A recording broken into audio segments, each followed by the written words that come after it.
E eu não consigo não citar esse trecho, talvez foi um dos trechos que mais me impactou de todas as entrevistas que a gente teve. Nós recebemos aqui o professor Emerson Fachin Martins, lá da Universidade de Brasília, e ele é o autor de um dos recentes livros que conta a história da fisioterapia no Brasil, e ele fala muito sobre uma transição de eras que a nossa profissão tinha, de uma profissão procedimental, Sim. que era pautada em isso aqui é nosso, a gente faz assim, então para todos os pacientes vai fazer isso, isso e isso.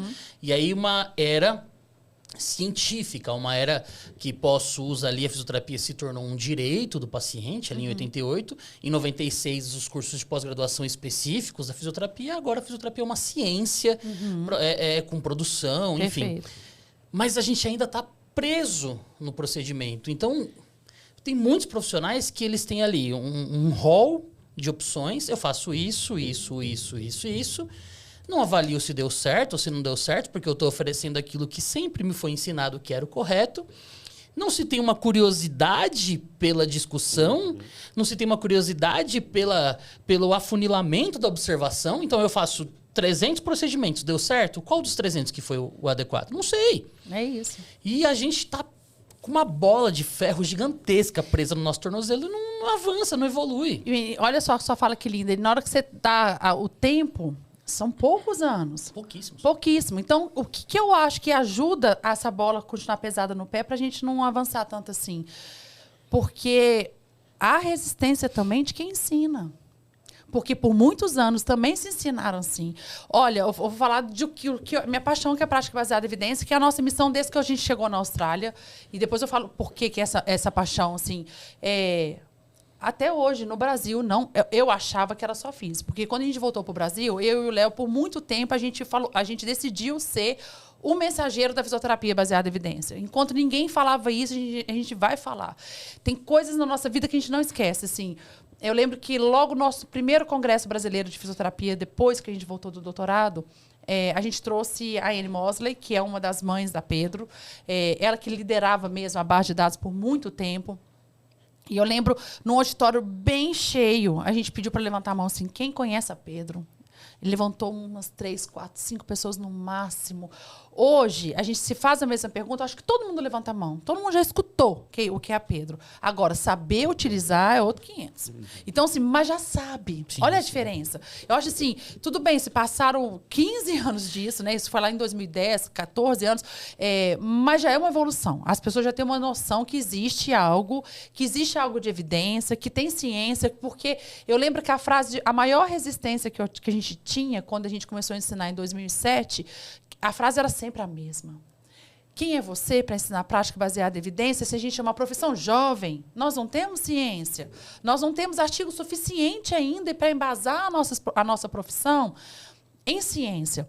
E é engraçado, é válido o debate. Pela cronologia que você levantou, é super válido. Porque se você foi até na base de dados Pedro, para quem não conhece, quem está nos ouvindo, a base de dados Pedro chama Physiotherapy Evidence Database. É uma base de dados que foi montada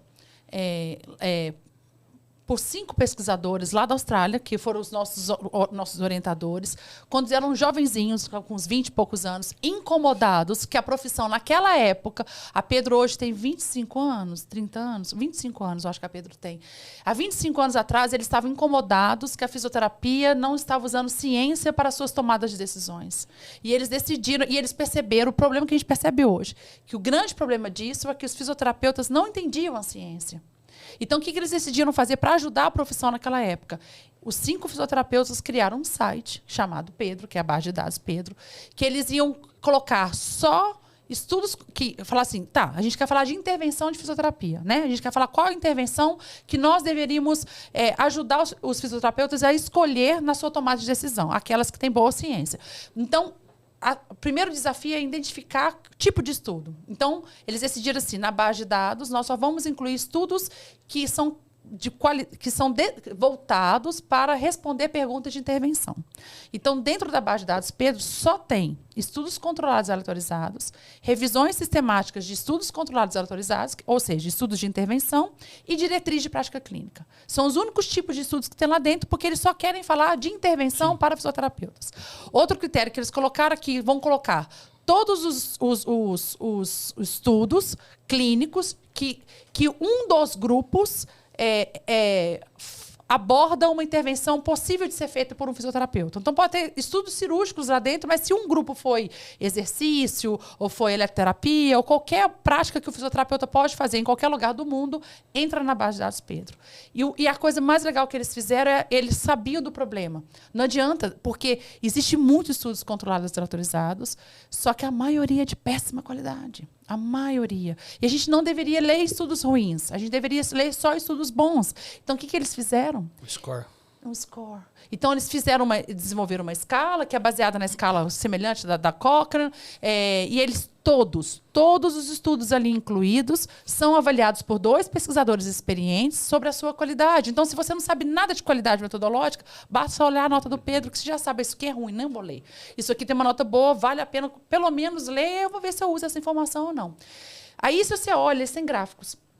Se você olha os gráficos de tempo, nos anos 80, muito lindo o gráfico, assim, é uma curva bem bonitinha, assim. Quem formou nos anos 80, 85, mais ou menos ali, dava para ler todos os estudos, porque eram pouquíssimos. O gráfico era coladinho lá na barra horizontal. Então, dava para ler quase tudo. Quando vai chegando ali, meu irmão, na época de 90, 95, o gráfico começa a exponencializar. Hoje é impossível. Quem se forma hoje, é impossível querer ler tudo. Hoje, recentemente, eu fiz essa busca, porque eu ia dar uma aula. Se eu não me engano, na base de dados Pedro, tem em torno de 60 mil estudos incluídos lá dentro. Nossa. Desses, eu acho, se eu não me engano, 45 mil são estudos controlados, aleatorizados de fisioterapia. Se eu não me engano, 17 mil é de revisão sistemática e 4 mil alguma coisa de clinical trials. É um número mais ou menos assim. Ou seja, hoje não nos falta mais. Mas olha que legal. Anos 80, anos 90, anos 2000, vamos para o ano 2000, que tinha pouco? Gente, ano 2000 foi quando eu entrei na faculdade. Se eu fosse professora, eu seria ainda uma jovem professora, que na época realmente essa frase era verdadeira, não tinha ciência. Se eu não acompanhei a evolução das coisas, essa frase para mim continua sendo verdadeira. E, infelizmente, na graduação, muitas pessoas continuam achando que nossa área é muito jovem e é assim que convence os alunos. Muleta. O aluno Uma muleta. ou resistência à mudança. Infelizmente. E aí, quando a gente voltou, eu achava que esse era um problema só da fisioterapia. Eu, Léo, achava assim, nossa, Léo, a gente tem que salvar a fisioterapia. Era a nossa missão. Tanto que nossas formações surgem em 2007, que a gente viajava, igual vocês viajam o fim de semana, Brasil afora, dando curso de prática de baseada em evidência, para ser a sementinha de colocar assim, vamos decidir o que fazer com o paciente, só aquilo que a gente já sabe que funciona e aquilo que não funciona. É só isso. É mais ou menos isso que a gente queria ensinar. Não sei por que eu falei isso, eu ia dar um link para isso, assim. E aí, quando chegou a pandemia agora, que a gente transformou a nossa formação, a gente montou uma empresa e começou a fazer esse curso mais online, e a gente teve um alcance para as outras áreas, a gente viu que esse problema não é só da físio. Esse problema é tão grande na medicina, tão grande na odonto, na psicologia, na nutrição, em todas as áreas da saúde. E o problema maior nada disso é ensinado na graduação de nenhum curso.